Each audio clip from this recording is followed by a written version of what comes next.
This channel does not promote any violent, harmful, or illegal activities. All content provided by this channel is meant for an educational purpose only. Top quality और consistent performance के लिए सिर्फ silver pumps नाम याद रखना। এবার একটু দিল্লির দিকে নজর দিই।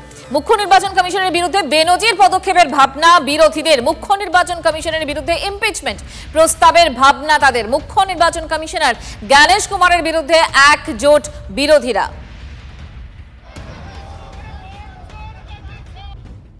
অলরেডি সুপ্রিম কোর্ট এর মধ্যে ইন্টারফেয়ার করেছে। নির্বাচন কমিশনের যে জায়গা ছিল সেই নির্বাচন কমিশনের জায়গা থেকে সরে আসতে হয়েছে। নির্বাচন কমিশন বলেছিল আধার কার্ড নেব না, এপিক কার্ড নেব না।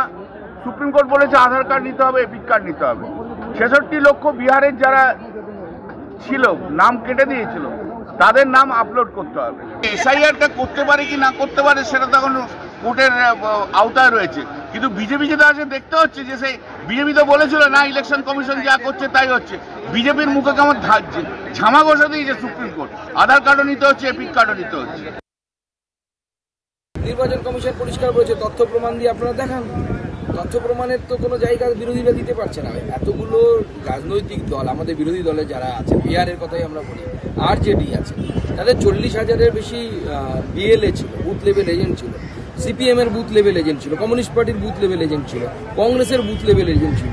তো তারা তো নিচে সই করেছে, বলছে হ্যাঁ আমরা এই মৃত রাম সিং ধরুন এক্সাম্পল, সে মৃত, সেখানে সই আছে এই সমস্ত বিরোধী দলের এজেন্টদের। তারপরে তাদের রাজ্য স্তরের নেতারা, কেন্দ্রীয় স্তরের নেতারা বলছে চুরি হয়েছে, অথচ তার দলেরই অ্যাপয়েন্টেড বিএলএ, সেই বিএলএ সাইন করেছে বিএলএ 2।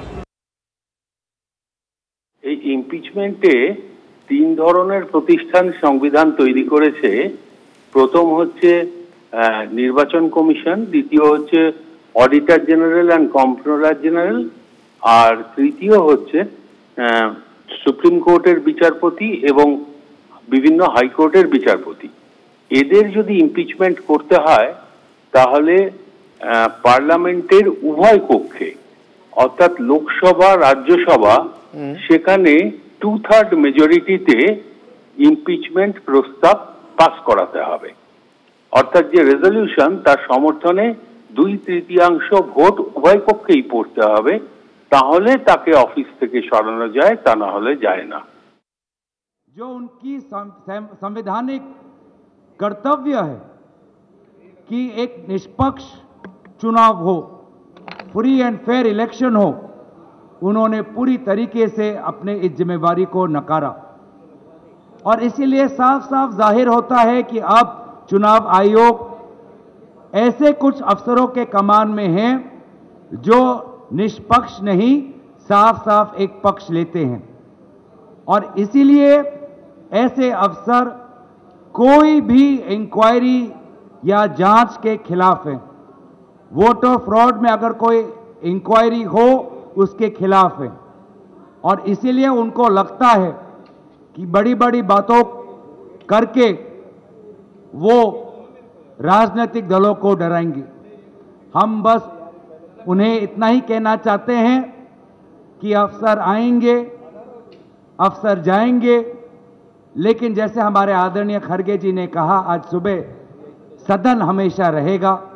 सदन उनकी कार्यवाही की गवाही आने वाले दिनों में देगा। उन सभी की कार्यों पर हमारे सदन में उपस्थित सांसद, विभिन्न राजनीतिक दल हम नजर रखेंगे और आने वाले समय में उचित कदम लेंगे।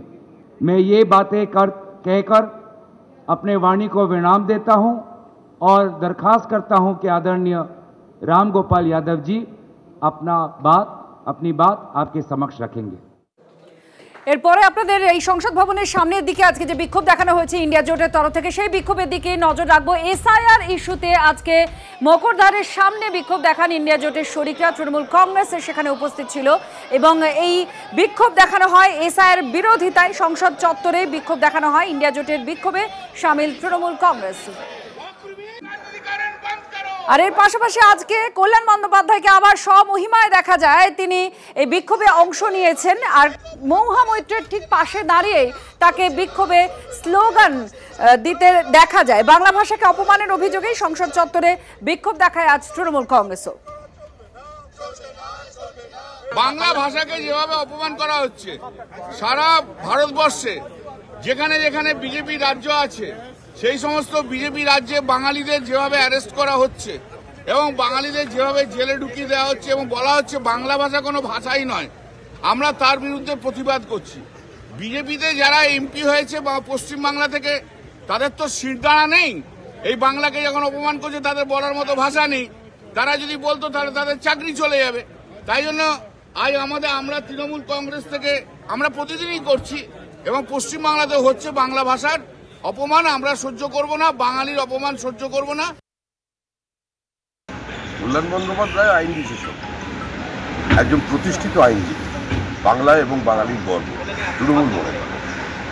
আমিও জানি ভালো আইন, কিন্তু পশ্চিমবঙ্গ সরকারের হয়ে যতগুলো মামলা লড়ছেন তার যদি স্ট্রাইক রেট দেখা যায় তাহলে দেখা যাবে 2 কিংবা 3। 100টা বল খেললে 2-3 রানের বেশি করতে পারে। প্রতি ক্ষেত্রেই তো হাইকোর্ট থেকে শুরু করে সুপ্রিম কোর্ট, রাজ্য সরকার ভৎসনার শিকার হয়। এই নিয়ে আর না বলাই ভালো।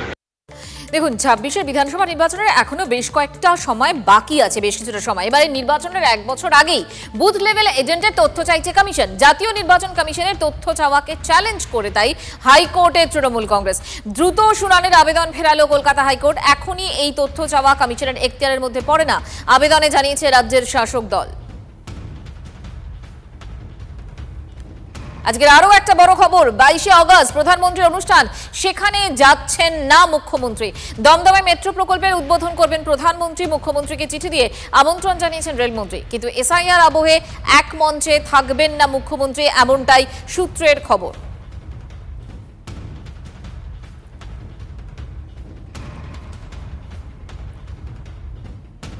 বিরোধী দলনেতাকে ডাকায় অস্বস্তি মুখ্যমন্ত্রী। রাজ্যের উন্নয়নের স্বার্থে মুখ্যমন্ত্রী থাকা উচিত, বিরোধী দলনেতাকে বিজেপি বিধায়ক মনে করেন মুখ্যমন্ত্রী।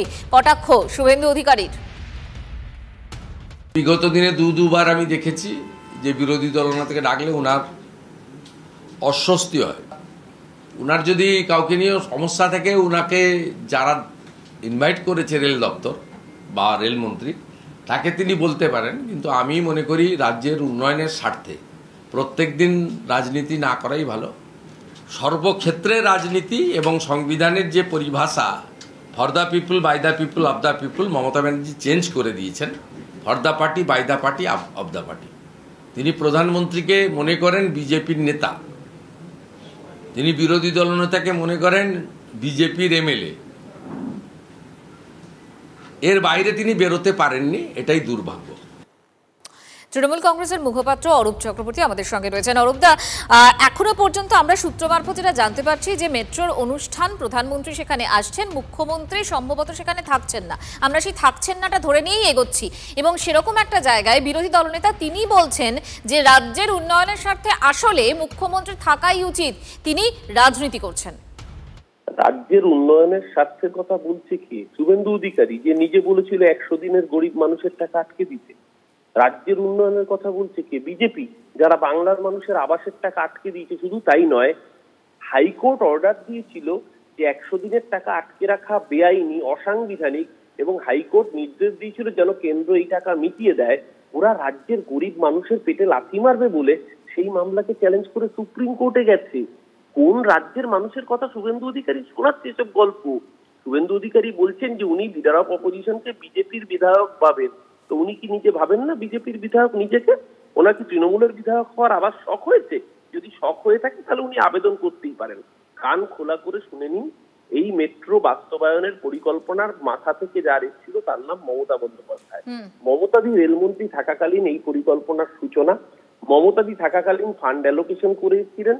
বরং মাঝখানে এত দেরি হলো, তার কারণ বিগত বছরগুলোতে আমরা দেখেছি রেলের বাজেটটাকে উঠিয়ে দেওয়া হয়েছে, জেনারেল বাজেটের সাথে জুড়ে দেওয়া হয়েছে এবং বছরের পর বছর বাংলাকে বঞ্চনা করে এই প্রকল্পগুলোর টাকা আটকে রেখেছিল ভারতীয় জনতা পার্টির সরকার।